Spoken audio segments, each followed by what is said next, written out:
O trecho a seguir é parte de uma aula de Olavo de Carvalho. Realize os cursos e compre seus livros no site do Seminário de Filosofia antes que saia do ar. Como você viu no Brasil, e o ambiente brasileiro é só banalidade e é só, vamos dizer, é uma coisa de sanguessuga, né? Todo mundo é um sanguessuga de atenção no Brasil, para qualquer mesquinharia, né? Quer dizer, o sujeito, por exemplo, eu conheço pessoas que adoram conversar sobre doença. Eu tenho tantas pontes de safena, não sei o que, eu sofri um AVC, não sei o que, e esperam que a gente preste atenção nessa porcaria, né? Outros vêm nos contar as suas realizações no campo erótico, né? Coisas desse tipo, né? Então, basta você ligar a televisão no Brasil, pronto, você recebe uma inundação dessas coisas, né? Não tem nada que preste. E se você vai, diz, bom, agora eu vou para a universidade, eu vou para um ambiente mais civilizado, né? O que eles vão te dar lá? Eles vão te dar como aquela menininha que trabalhou no filme, até esqueci o nome do filme, é 1 contra 1000, uma coisa, ou 1000 contra 1, baseado no livro do William Lima da Silva, que era o chefe do Comando Vermelho, né? Então aparece lá uma atriz dando uma entrevista, dizendo, não, porque aqui a gente vive no mundo da classe média carioca, mas daí eu li os livros do fulaninha de tal, que mostra, né, toda esta coisa do banditismo e tal, foi um outro mundo que eu descobri. Então ela acha que quando ela descobriu o narcotráfico, né, ela teve uma ampliação cultural absolutamente formidável, né? E eu me lembro que desde os anos 40, mais ou menos, tem pessoas que passam por essa experiência, descobrem que existe o banditismo em torno, né? E não pensar que o banditismo também faz parte da própria banalidade em torno, né? Você teve uma ampliação do seu horizonte sociológico, adquirindo informações que, no fim, não têm importância nenhuma. Não é isso? Se você pensar o que são esses 50 mil brasileiros que morrem por ano, são a repetição banal de uma realidade macabra. Quer dizer, o macabro se tornou banal também, né? Então, eu não creio que esta penetração nas misérias sociais seja efetivamente uma ampliação da inteligência, um crescimento da inteligência. Por quê? Porque ela se constitui apenas, vamos dizer, de dados homogêneos. Né? Isso quer dizer que milhões de cigarros de maconha, né, milhões de pacotinhos de cocaína, não contém nenhuma informação a mais, além do primeiro cigarro de maconha ou do primeiro pacotinho de cocaína. Então isso aí, vamos dizer, são informações desse tipo que você tem acesso nas universidades. Quer dizer, eles vão te fazer uma penetração na banalidade, uma absorção de banalidade, né, disfarçada de tomada de consciência. Alguns chamam até de conscientização, essa porcaria. Então, como não há mudança, não há um acréscimo qualitativo, não é ampliação nenhuma. Você está apenas tomando nota de mais fatos banais que não significam grande coisa, né? Agora, isso não acontece, por exemplo, quando você lê um diálogo de Platão, porque ele vai inaugurar possibilidades cognitivas que você não tinha antes. Ele não está apenas te dando novos fatos da mesma ordem, do mesmo plano, mas está te elevando a um outro plano, de onde todos os fatos aparecem transfigurados. E é esta a experiência que você tem que ter. Não é isso? Mas, na Universidade Brasileira, você é capaz de até transformar um texto de Platão numa investigação de banalidade. Você veja que, por exemplo, nos últimos 30 ou 40 anos, começaram a aparecer milhares de livros onde a obra dos poetas, dos filósofos, etc., é diretamente associada, vamos dizer, à sua vida sexual real ou suposta. Porque eu acho assim, qualquer investigação da vida sexual ali é sempre suposta. Se há uma coisa que ninguém fica sabendo, na verdade é isto, né? Mas você pode ouvir falar alguma coisa, especular. O mais incrível é as pessoas acharem, então, que a vida sexual é o centro de construção da personalidade. O que é uma coisa realmente impossível. Se é uma coisa impossível, é esta. Mas as pessoas apelam para o Dr. Freud, e o máximo que eu posso dizer com o Dr. Freud é que é o seguinte, é que é um sujeito inconsciente, idiota. Um cara que não tinha a mais mínima autoconsciência e que inventava coisas para justificar uma mitologia pessoal dentro da qual ele viveu, de certo modo, para justificar que comia cunhado, né? Então,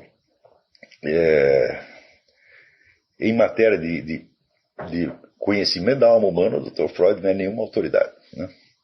Embora alguns fatos que ele tenha observado de fato existam, mas isso não quer dizer nada. Muito bem. Também em função do mesmo problema, e já que eu estava falando a biografia do Pound, então me perguntaram para o Pound o que Pound esteve na cadeia durante 12 anos, né? Sem nenhuma acusação formal, sem nenhum processo, até hoje não se sabe exatamente o que ele estava fazendo lá. Mas eles perguntaram para ele, e todo dia recebia visitas, né? Então perguntaram para ele do que ele conversava com as visitas. Daí ele respondeu com uma citação latina que eu não sei, eu acho que é de Virgílio, mas não tenho certeza, né? Ele respondeu: de literis de armis prestantibusque ingenies. Quer dizer, de letras, de armas, né, e de gênios formidáveis. E daí dizer ele que são as únicas coisas das quais as pessoas inteligentes devem conversar. Então, as conversas também são extremamente importantes para isso. Quer dizer, se no seu círculo imediato você não tem com quem conversar de letras, de armas e de gênios formidáveis, tá certo? Não converse sobre nada. Tá certo? Você vá para a internet, conversa com seus companheiros de seminário de filosofia sobre alguma coisa que preste. Se bem que no próprio fórum do seminário de filosofia, eu vi gente baixando o nível da conversa. Baixando o nível da conversa não quer dizer que diz palavrão, não quer dizer que diz coisa feia, não é disso que eu estou falando, né? Não estou falando do ponto de vista, dizer, da moral banal, não é disso que eu estou falando. O que no Brasil também se chama de nível é outra coisa, né? Alto nível no Brasil significa um fingimento de polidez, né? Também não é disso que eu estou falando.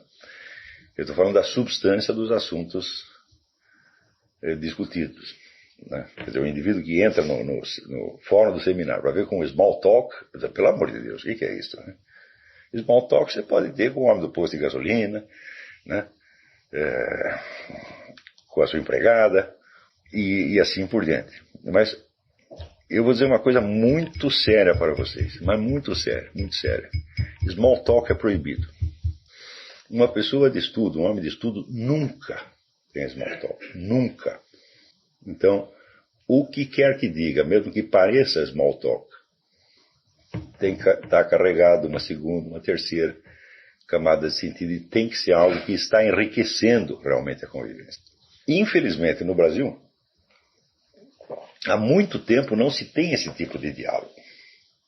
Quer dizer, ou você tem só o small talk, ou você tem um fingimento de vida intelectual no nível universitário puramente profissional, que é exatamente o que você pode encontrar em pessoas da USP. Mas eu, sinceramente, eu não conheço, nesse meio universitário brasileiro, nunca conheci uma única pessoa capaz de manter conversas, por exemplo, como eu mantinha com o Bruno Tolentino, que era exatamente isso, de literis de armis prestantibusque ingeniis. Era só isto que nós falávamos, só isso o tempo todo. Não quando estava fazendo piada, era isto, né? Então, eu tive a felicidade de ter esse convívio com o Bruno, embora durante pouco tempo, e poder saber, então, o que é uma conversa verdadeiramente civilizada entre pessoas de estudo. Mas que isto não se vê no Brasil. Porque o elemento fundamental dessa conversa, vamos dizer, é a sinceridade. É que ela seja um depoimento efetivo sobre o que ele passa na alma, e é necessário que todos os elementos culturalmente assimilados, de literatura, de história, etc., etc., tenham se transformado em vivências interiores. Não pode ser só um negócio de, como é que se diz, de externo. A gente foi, por exemplo, o Bruno, ele decorou milhares de poesias, milhares. Assim como eu estou sugerindo que vocês ouçam essas canções, ele tinha poesia europeia inteira, né? E eu acho que ele leu tudo o que interessava. De tudo que ele leu, ele guardou de memória pelo menos 20%, né?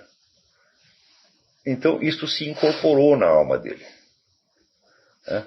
Então, havia aspectos na alma do Bruno, né, que eram, por exemplo, Saint-Jean-Perse, que eram Eugenio Montale, que eram o Ungaretti. Essas eram dimensões internas da alma dele.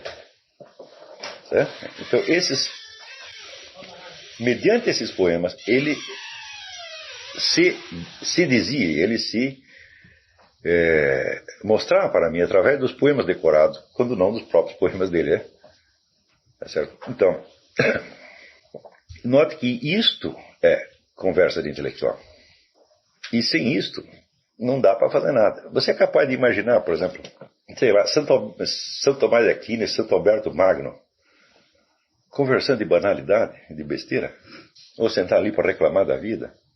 Ah, a gasolina tá cara, né? Porque então não tinha gasolina, né? Era qualquer outra coisa. E perdendo tempo com isso? Isso é impossível imaginar. Tá certo? Então, o small talk é uma forma de parasitismo. É uma coisa vampiresca. E às vezes as pessoas mantêm isso apenas porque elas acham que os outros esperam que elas façam exatamente isso, né? Eu digo, olha, se você não tem nada valioso para falar, fique quieto, pô. Então, eu acho que é inteiramente normal. Pessoas que são amigas, que gostam muito uma da outra, ficar quieta horas. Até que a Isabela, ela é minha testemunha. Ela ia trabalhar no meu escritório, ficar sentadinha na mesa dela, eu ficar aqui, eu estou ali lendo uma coisa, ela lá. De cada 3 horas saíam umas palavrinhas, né? Ela nunca ficou brava comigo porque eu não falava nada. Então, isso é normal, quer dizer, essa ansiedade de falar, esse temor do silêncio, isso aí corrompe. Às vezes, por exemplo, esses dias teve aqui o padre Paulo Ricardo, ficou vários dias na minha casa, né? Nós não tivemos um único momento de small talk. Tudo que nós estávamos falando, mesmo que fosse engraçado, mesmo que fosse piada, era mortalmente sério. Porque eram os nossos destinos, o nosso destino eterno que estava sendo discutido ali. O tempo todo. Então, do mesmo modo que eu sugiro que vocês absorvam e decorem centenas, milhares de melodias, façam a mesma coisa com poemas. Ou, quer dizer, com qualquer trecho lido que diga alguma coisa à sua alma. Guarde aquilo com uma preciosidade, porque aquilo é a maneira de você se expressar. Às vezes um autor disse vamos dizer, com tanto vigor certas coisas que estão muito próximas de nós e que nós não conseguiríamos dizer melhor, né?